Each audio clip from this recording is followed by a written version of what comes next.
আসসালামু আলাইকুম। আশা করি সবাই ভালো এবং সুস্থ আছেন। আজকে আমি তৈরি করেছি ক্রাব মাসালা। খুবই সুস্বাদু। আইটেমটি খেতে দুর্দান্ত স্বাদ ও ইউনিক, পপুলার। আসলে এই আইটেমটি সব জায়গায় পাওয়া যায় না, বেশ কিছু জায়গায় এটা পাওয়া যায়। সিগনেচার আইটেম সব রেস্তোরাঁয় কিংবা সব রেস্টুরেন্টে এই ধরনের আইটেম হয় না। অল্প কিছু রেস্টুরেন্ট ও হোটেলে এই আইটেমগুলো হয়ে থাকে।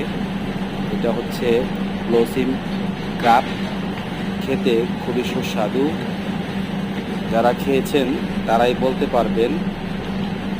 এটা দেখতে কিছুটা বাংলালিং, কিছু সাপ আছে না, কালারটা চিতাবাঘের সাপের মতন, শরীর ভরা সুন্দর চক্রা বকরা কালার। খুবই মজাদার টেস্টি একটি খাবার। ভিডিওটা কেমন লেগেছে জানাবেন। এটার ফুল রেসিপি আমার ইউটিউবে দেওয়া আছে, দেখে নেবেন।